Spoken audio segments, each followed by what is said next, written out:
Workshop 2 that we're going to get with the Schools of Youth and Family. This is equipping the youth, 7th grade and beyond, connecting them in the congregational life. Do you remember when you were a kid and it was like Thanksgiving time and you were like that tweener age of being a kid where you weren't like with the young kids, but you really weren't old enough to be an adult yet? And what did you want? Where did you want to sit? At the big table, right?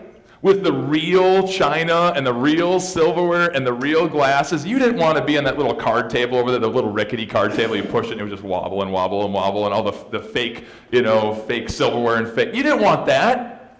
You want to be at the big kid table. Youth in our churches want to be at the big kid table. Youth in our churches want to get involved, but so often they get confirmed and we go, you're a communicant member of our church. Now sit over there and don't say anything. And what are we saying to them? This is your parents' church. You're too young. This program, the second workshop here, is all about plugging kids into the congregational life. All right, we'll go through this quickly. In 7th grade, we're encouraging congregations to bring in your council members for a ministry introduction. So your building and grounds guy comes in and he says what he does with the church. Slap him evangelically if he's boring and goes, I cut the grass. But if he says what it's like for him when he's serving Jesus as he cuts the grass.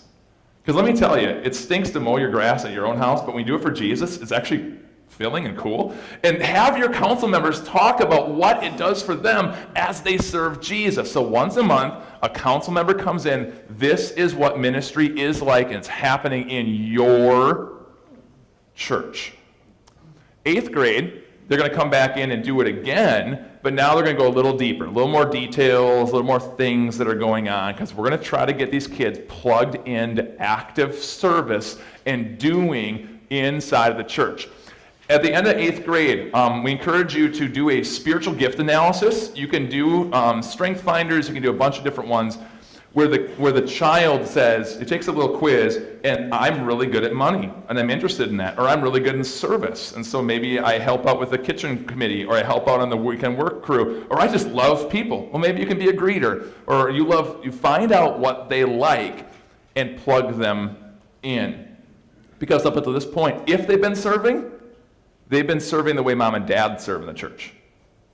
And maybe they could care less about cutting grass, and it stinks. And I am dragged to church, and I don't want to be here, and I don't want to mow grass, because that's not their love.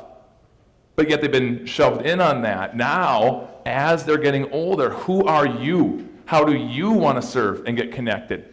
And do that upon confirmation. Now, 9th grade, now we want them plugged in visiting church committees. Now we want them to sit there. And let me tell you, if you've got a church committee, and you got an 8th grader sitting in on this, a 9th grader sitting in on this, you're going to lead that meeting a little different. You totally are. Some of the grabbling or the grouchiness that might happen, it flushes away. It changes the guys and the people that are serving in there. I've got a kid that I'm trying to mentor and groom to become a pastor. Phenomenal young man, Christian man. So he's on my sermon planning committee. And so he comes once a month and he sits in on those meetings, and I am amazed at the perspective that he brings and the insights that he gives. And it changes the whole dynamic and the whole environment. Another girl enjoys serving, so she comes on the weekend crew and she helps out with the projects around the church, and she's there on Saturdays. And we're trying to plug our kids into the lifeblood and ministry of the church. It's my church, not my mom and dad's church. 10th grade, that's when you want them to get helping, doing a bit more. I really encourage you to plug them in on confirmation class, Sunday school. Plug them in on Sunday school. If possible, have them serve with their parents on the 5th grade level of Sunday school. I'll explain why. Upcoming. All right, so 10th grade, you're getting them in, you're getting them serving. 11th grade, have them officially join a committee. I think Pastor Paulzine of Trinity Nicollet, without really thinking about it, or maybe he was wise and he did this, my 11th grade year, I went from 10th grade year I served as an usher, 11th grade year I was made a head usher at my church in Trinity Nicollet years and years ago, and that groomed me. It just did. It changed me, because this was a mom and dad's church. This was my church, and it completely transformed how I saw things. I'm not sure if he intentionalized that or there weren't enough guys that were willing to do it. I'm like, I'll do it, I don't know, but either way, it changed me. So 11th grade, we want to hook them in, serving in some way. 12th grade, continue to serve, but now we got to really focus on the parents with college entry plan. Encourage your parents, have a meeting with them and say, talk with your kid and say, I'm not going to go help you pay for college and have you gain the world and lose your soul. Did you know that kids who go off to college, if they do not attend the local church within a month of going to college, more than likely, statistics say they will not go to that church. Even if the mom and dad beat on them to go. That first month is crucial. There's a college just down the road from me, and a number of Wells kids have gone to that college, and we haven't been able to get them to connect it into our church. They come every once in a while, that's about it.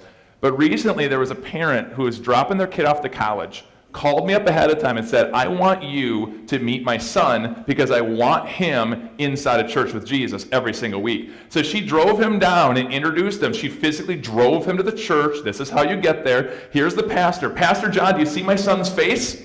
Look for this face every weekend in worship. And if this face is not here, you get after him and you call me. Guess who comes to church? Right? But we as parents, for some reason, aren't doing this with our kids. And we as congregations aren't encouraging our parents to do this with their kids. So work on that college entry plan. And then that first year of college, transfer their membership. We've started to do this with the kids that go to the local college. 9 months of the year, they're at my church, not their home church. Most of the time when they graduate from that school, they're not going back to the small town where they're from. They're going to move someplace else. And so when they get transferred to my church then, or to the local church then, we do everything we do for welcoming them into our church. There's a big party and there's a meal, and all of a sudden they feel like this isn't the church I'm visiting while I'm stuck at college until my real life starts. This is my church right now. And they got welcomed in, invested in. It makes a big, big difference. Totally agree with that, and we've tried to do that. Can you talk about how to make that happen? How do you make that realistic? For the parents or the kids? Again, I think you need to be unapologetic. You asked how to realistically make that happen for the microphone here. You got to be unapologetic as a parent and just saying, this is my expectation of you, be there, and be with that pastor and say, I want you like a dog on my child, and get in there and follow up, just like you do if they were in your house and you're like, wake up, we're going, wake up, that you get on them and you get that established early. The problem is we haven't gotten our kids so vested into the local church they grew up in because, like I was saying earlier, that's mom and dad's church. And so they're going to college and going, all right, fresh start, who am I? As opposed to, I know who I am in Jesus. This has been a part of my DNA. I've served in Jesus. I've been in worship. It's so much a part of them, it would be so foreign to leave it. That's the reason why I believe we're struggling so mightily of making that leap from the local church where mom and dad went to the next church, because it wasn't a part of their DNA. Does that answer your question? Beautiful. Great question. Finally, 5th grade have a confirmation when they are a freshman in college. That's their 5-year anniversary of their confirmation. So invite them back to the church, have a party at the church, a bowling party, a something party, so they can bring them all back together again, but host it the same weekend. The next round of confirmation students are getting confirmed. Who, by the way, if they served the 5th grade class, were the ones they taught and helped teach in Sunday school. So they're seeing those same kids they got vested in and leading them, getting confirmed themselves. They're coming back and having a confirmation party and revesting themselves. Great idea. I didn't come up with it. A friend of mine did, but a great, great idea.